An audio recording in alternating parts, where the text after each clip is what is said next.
نحمده ونصلي ونسلم على رسوله الكريم أما بعد أعوذ بالله من الشيطان الرجيم بسم الله الرحمن الرحيم وأقيموا الصلاة وآتوا الزكاة واركعوا مع الراكعين صدق الله العظيم وصدق رسوله النبي الكريم إن الله وملائكته يصلون على النبي يا أيها الذين آمنوا صلوا عليه وسلموا تسليما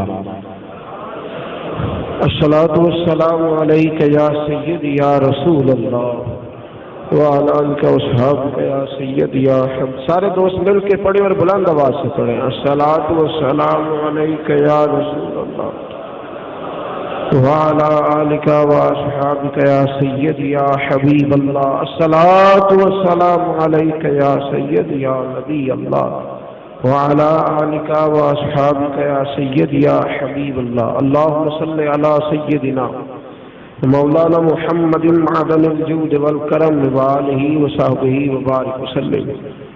حمد و صلاۃ کے بعد زکوٰۃ اسلامی فرائض میں سے اہم فریضہ ہے. کلمہ طیبہ کے بعد نماز کا ذکر ہے اور نماز کے بعد زکوٰۃ کا ذکر ہے. زکوٰۃ اللہ تبارک و تعالی نے صاحب استطاعت اور صاحب ثروت لوگوں پر فرض کی ہے. 2 ہجری میں فرض ہوئی. اس کی فرضیت کا انکار کرنے والا کافر ہے. صحیح طور پر زکوٰۃ کو ادا نہ کرنے والا اور چشم پوشی کا مظاہرہ کرنے والا کبیرہ گناہ کا مرتکب ہے. آپ حضرات کو بڑی زیادہ توجہ کرنی پڑے گی.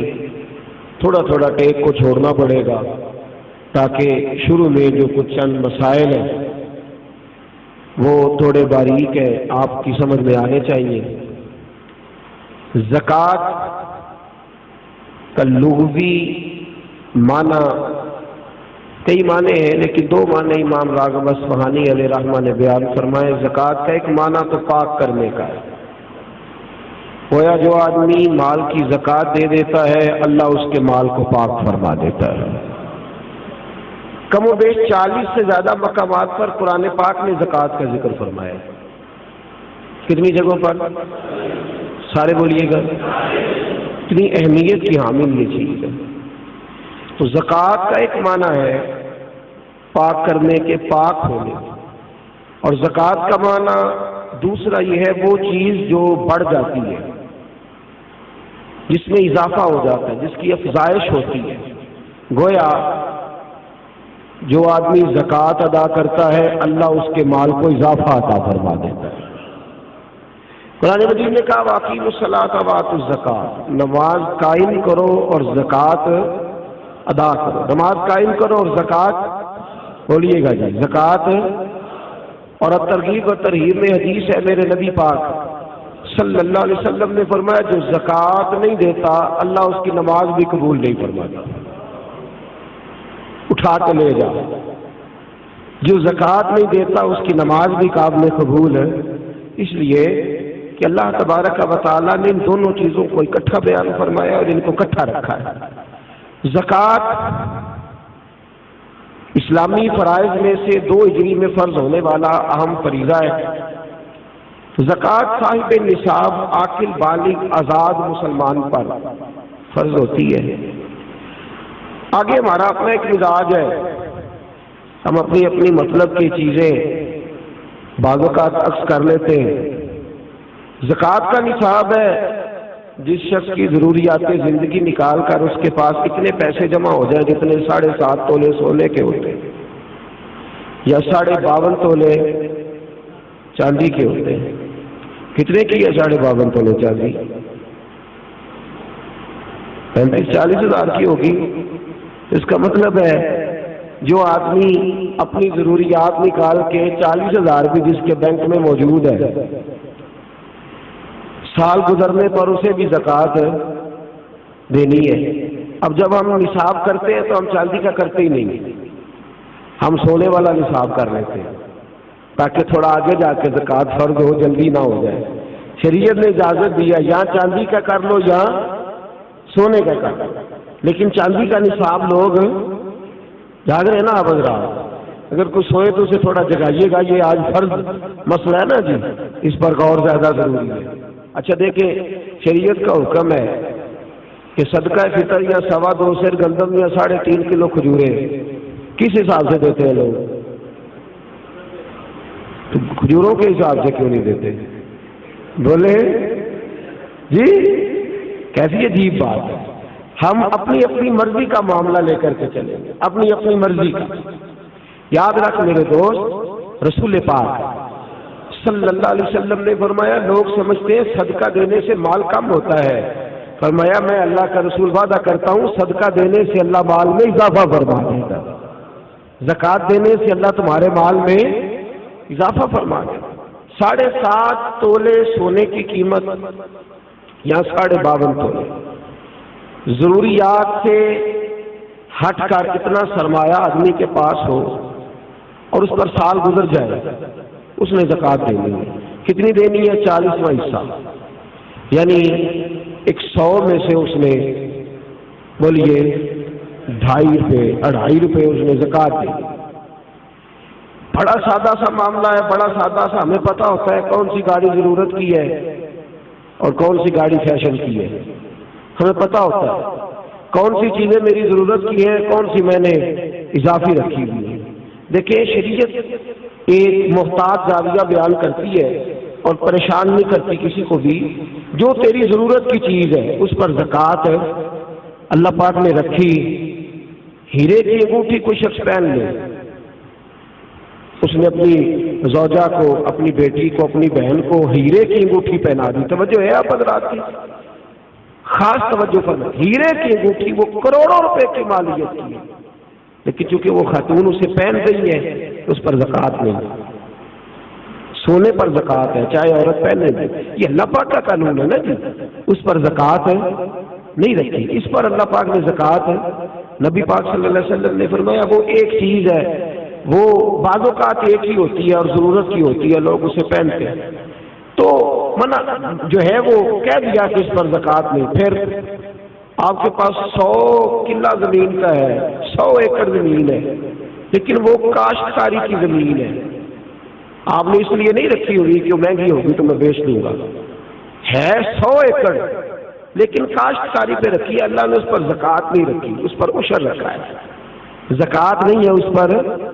یہ الگ بات ہے، لوگ اس کے مسائل بھی نہیں سیکھتے، وہ بھی صحیح ادا نہیں کرتے، عشر ہر فصل پر ہوتا ہے، اس پر زکوٰۃ نہیں رکھی گئی۔ ہاں اگر وہ کرائے پہ دیتا ہے، جیسے ٹھیکے پہ دی جاتی ہے زمین، تو اس کا جو کرایہ آئے گا اس پر زکوٰۃ آئے گی، اور جو اس پر فصل کاشت کرے گا اس کاشتکار میں اس کا عشر دینا ہوگا، یہ زمین کی۔ لیکن اگر کسی شخص نے زمین اس نیت سے خریدی ہے کہ میں اتنے چند پلاٹ لے لیتا ہوں، کل کو ذرا مہنگے ہو جائیں گے تو میں بیچ دوں گا، تو وہ اس کا جو مال ہے وہ مال تجارت ہو گیا، مال تجارت پر زکوٰۃ آتی ہے، چاہے اس کی اربوں کی پراپرٹی ہو، جو اس نے پلاٹ اس نیت سے لیے ہوئے، یا جو مکانات، جو دکانیں، جو چیزیں اس ارادے سے لی ہوئی ہیں کہ میں ان دکانیں ذرا مہنگی ہو جائیں گی تو میں ان کو فروخت کر دوں گا، تو اسے اس پر زکوٰۃ دینی پڑے گی۔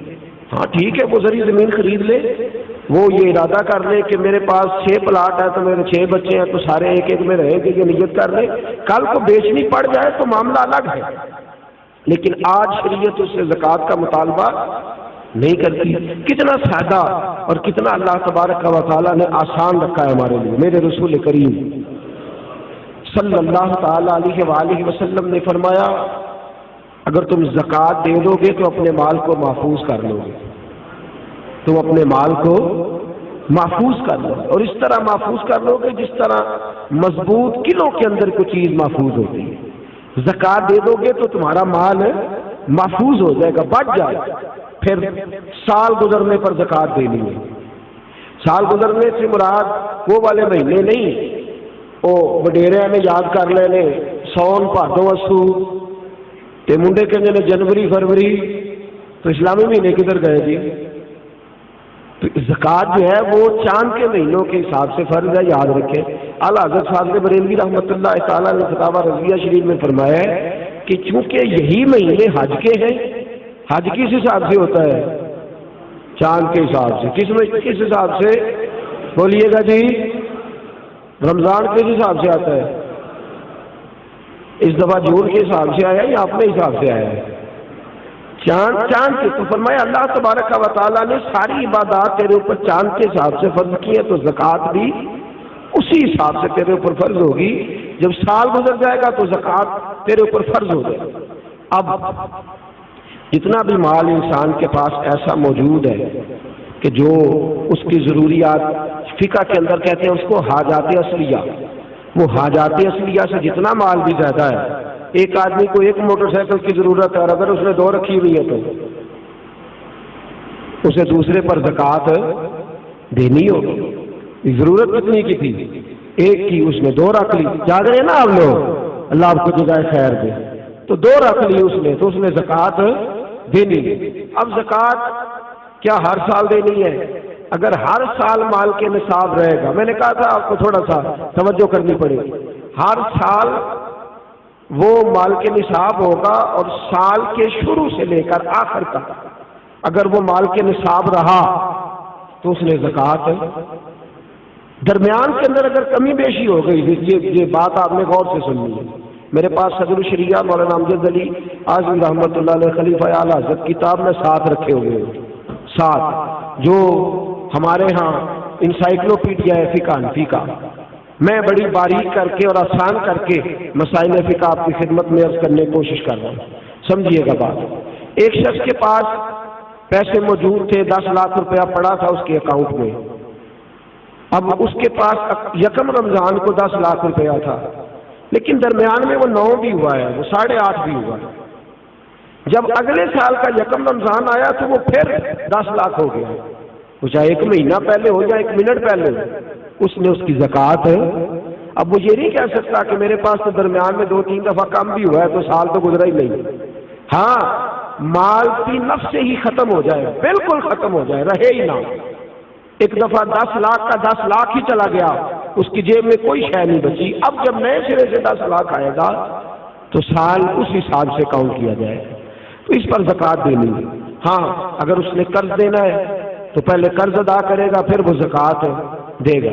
زکوٰۃ دینے کی بات آپ کی سمجھ میں آ گئی؟ کتنی دینی ہے؟ نصاب کتنا ہے؟ میں لو پھر سونے کی گل ہی کرتے ہو.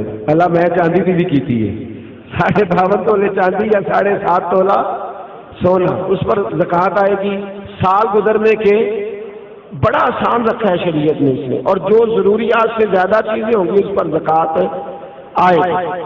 اور مال تجارت پر زکوٰۃ آئے گی. سن لیں کس مال پر زکوٰۃ آئے گی؟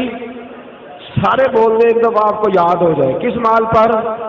مال، یعنی جو مال آپ نے انویسٹ کیا ہوا ہے نا، نفع پر نہیں آئے گی. سن لیں، مال تجارت پر ہے، یعنی جتنا دکان کے اندر مال پڑا ہے، کپڑا جتنا پڑا ہوا ہے، برتن جتنے پڑے ہوئے ہیں دکان کے اندر، جس کے اندر سامان پڑا ہوا ہے، سب کا حساب لگا کے زکوٰۃ دینی. سب کا حساب لگا. وہ اس طرح نہیں دینی زکوٰۃ کہ پرانے کپڑے نئے جو آئے تھے عید پہ وہ تو بک گئے، پرانے رہ گئے جن کو خریدتا کوئی نہیں، تو اب ارادہ کیا چلو یہ زکوٰۃ میں دے دیتے. اس طرح لن تنالوا البر حتی تنفقوا مما تحبون، فرمایا تجھے نیکی اس وقت ملے گی جب تو اپنی پیاری چیز اللہ کی راہ میں خیرات کرے، جب تو اپنی پیاری چیز اللہ کے راستے میں. اور سن لیں، جب کسی کو زکوٰۃ دیں گے تو اسے مالک بھی بنانا ہوگا. کیا کریں گے؟ اسے مالک بنانے سے مراد یہ ہے کہ آپ اس کے ہاتھ میں دیں گے کہ بھئی یہ تیرے ہیں، تو اپنی مرضی سے ان کو استعمال ہے. یہ نہیں کہہ سکتے کہ میں نے روٹی پکائی ہے چل کھا اور نکل جا، زکوٰۃ ہو گئی. اس طرح زکوٰۃ ادا. ایک صاحب بعض اوقات لوگ جو ہوتے ہیں وہ آتے ہیں، ایک دوست میرے پاس بھی آئے، کہنے لگے مدرسے میں زکوٰۃ دینی ہے، مجھے کوئی کام بتائیں مدرسے کا، وہ کام میں کر دوں. میں نے کہا آپ کہیں اور چلے جائیں. بھائی زکوٰۃ سے مراد یہ ہے کہ آپ اس کو مالک بنائیں، جہاں ضرورت ہوگی وہاں وہ اس چیز کو خرچ. تو میں نے کہا ویسے بھی اگر اعتماد اتنا تھوڑا ہو تو وہاں تو زکوٰۃ ہوتی نہیں کہ مجھے بتا دیں کہ میں کچھ کر دوں. تو میں نے کہا تھوڑا تھوڑا دوسروں کو بھی دیانتدار سمجھے. سب نے دنیا سے جانا ہے، اللہ کی بارگاہ میں حاضر ہونا ہے، آپ کہیں اور چلے جائیں. ویسے بھی ہم نے تھوڑا رویہ اور طرح کا رکھا ہوگا ان معاملات کے اندر، ہم ذرا ویسے ہی محتاط چلتے ہیں۔ تو عرض کرنے کا مقصد یہ ہے کہ آپ سامنے والے کو مالک بنائیں، اسے آپ مجبور نہیں کر سکتے۔ ایک مثال سنیے، اگرچہ کپڑے دینے سے زکوٰۃ ادا ہو جاتی ہے، لیکن ایک آدمی کے پاس کپڑے تو ہیں، دوائی کے پیسے نہیں ہیں، آپ اسے زکوٰۃ دیتے ہیں، کہتے کپڑے خرید لیں، اسے کپڑوں کی ضرورت ہے کہ دوائی کی؟ وہ بغیر دوائی کے اٹھ ہی نہیں سکتا 4 پیسے، آپ نے اسے پابند کر دیا کہ تو نے کپڑے لے لے، تو وہ کیا کرے گا؟ تو آپ اسے مالک بنائیں۔ اور پھر شریعت کہتی ہے کہ مستحب یہ ہے کہ ایک کو زکوٰۃ زیادہ دو تاکہ اس کا کچھ بن جائے، بلکہ حضرت عمر بن عبدالعزیز تو فرمایا کرتے تھے کہ اس کو زکوٰۃ لگتی ہو تو اتنی دے دو، اتنی دے دو کہ اگلے سال وہ خود زکوٰۃ دینے کے قابل ہو جائے۔ یہ جو بانٹنے کا طریقہ ہے نا 100 کر کے، وہ فقیر ساری زندگی، اور میں اکثر کہتا ہوں مانگنے والا بھی ساری زندگی اسی چکر میں رہتا ہے، اسی چکر میں۔ حاجی صاحب نے اس دفعہ آٹے کا توڑا دیا تو جاتی دفعہ کہتے ہیں اگلے سال بھی ساڈا خیال رکھے گا، او خدا کے بندے اگلے سال بھی تیرا یہی پروگرام ہے مانگنے کا، تو یہ دعا کیوں نہیں کرتا کہ یا اللہ اگلے سال مجھے دینے کی توفیق عطا فرما، مجھے ہمت دے اگلے سال میں دینے لگ جاؤں۔ تو زکوٰۃ آپ سامنے والے کو مالک بنائیں اور ضروریات سے زیادہ حساب لگائیں۔ ہر شے چھوڑ لیں، جو بچی کے لیے آپ نے جہیز بنا کے رکھا ہوا ہے اس پر بھی زکوٰۃ آئے گی، آپ نے اس پر بھی زکوٰۃ دینی ہے۔ آپ نے اپنے مکان کے لیے پیسے رکھے ہوئے ہیں کہ میں نے مکان خریدنا ہے، خرید لیں گے تو زکوٰۃ نہیں آئے گی، اور جب تک خریدتے نہیں اس وقت تک زکوٰۃ آئے۔ اللہ تبارک و تعالیٰ نے جو قاعدہ ہمارے لیے بیان فرمایا، ہمیں اس قاعدے کو ہمیشہ یاد اور باریک حساب کریں، زکوٰۃ کا باریک حساب کریں، ایک آنا بھی پیچھے نہیں بچنا چاہیے، زیادہ سے زیادہ دیں، زیادہ سے زیادہ دیں۔ ہم لیتے وقت حساب باریک کرتے ہیں اور دیتے وقت کون سا کرتے ہیں بھلا؟ موٹا موٹا۔ جی وہ کیا ہوتا ہے جی؟ وہ موٹا موٹا تو چاہیے تھا نا ذرا موٹا موٹا ہوتا، لیکن وہ ہم کام نہیں کرتے، باریک حساب کریں۔ فرض جو ہوتا ہے نا، فرض دیکھیں، ایک شخص کہتا ہے میں موٹا موٹا کر کے عشاء کی نماز پڑھ رہا ہوں، کتنی رکعتیں پڑھی ہے؟ کہ مجھے یاد ہی نہیں، تو نماز ہو گئی اس کی؟ اسے پتا ہونا چاہیے میری انویسٹمنٹ کتنی ہے، میرے ضروریات کتنی ہے، اور میں نے کتنے پیسے میں بچاتا ہوں، مجھے ان پر زکوٰۃ دینی ہے۔ زکوٰۃ دینی کس کو ہے یہ سن لیں۔ یہ قرآن مجید میں 10 لوگ بیان کیے ہیں، لیکن ان میں سے کچھ ایسے ہیں جن کو اب زکوٰۃ نہیں دی جا سکتی، زکوٰۃ دی نہیں جا سکتی۔ مثلا ایک قرآن مجید نے مؤلفۃ القلوب بیان کی، جو لوگ نئے کلمہ پڑھتے ہیں ان کی تعلیف قلب کے لیے ان کو ان کے گھر والے خاندان والے نکال دیتے تھے، ان کو بھی زکوٰۃ دی جا سکتی تھی تاکہ وہ اپنے پیروں پر کھڑے ہوئے۔ ایک زکوٰۃ دی جاتی تھی رکاب کو قرآن کہتا ہے، یعنی غلام آزاد کرانے کے لیے، وہ بھی معاملہ اب ختم ہو گیا۔ اب زکوٰۃ کس کو دیں گے؟ ایک زکوٰۃ لگے گی مسکین کو، فقیر کو اور مسکین کو۔ فقیر اس کو کہتے ہیں جس کے پاس ضروریات کی چیزیں موجود نہ ہوں۔ کون سی چیزیں جی؟ یعنی وہ اپنی ضروریات بھی بیچارہ خود پوری نہیں کر سکتا، وہ اپنی دوائی نہیں لے سکتا، وہ اس کی آمدنی اتنی تھوڑی ہے کہ وہ جو اس کی تنخواہ ہے ماہانہ اس سے وہ اپنی گزر اوقات نہیں کر سکتا، تو اس کو کیا کہتے ہیں؟ فقیر، اس کو زکوٰۃ لگتی ہے۔ مسکین اس کو کہتے ہیں جو اتنا غریب ہو کہ صبح کی روٹی ہو اور شام کی روٹی بھی اس کے پاس موجود نہ ہو، اس کو بھی زکوٰۃ لگتی ہے۔ پھر اس کے بعد جو عاملین زکوٰۃ ہوتے ہیں، یعنی جن کی ڈیوٹی ہوتی ہے زکوٰۃ اکٹھی کرنے کی، ان کو بھی زکوٰۃ میں سے تنخواہ دینا جائز ہے۔ جو عاملین مقرر کیے جاتے تھے نا، اب تو اتنی زکوٰۃ اللہ خیر کرے ہوتی کافی زیادہ ہے، میرا خیال ہے دیتے نہیں لوگ ساری، تو زکوٰۃ اکٹھی کرنا، اس کا پھر حساب کرنا، پھر اس کو تقسیم کرنا، تو ایک آدمی مستقل چاہیے ہوتا تھا اس کام کے لیے۔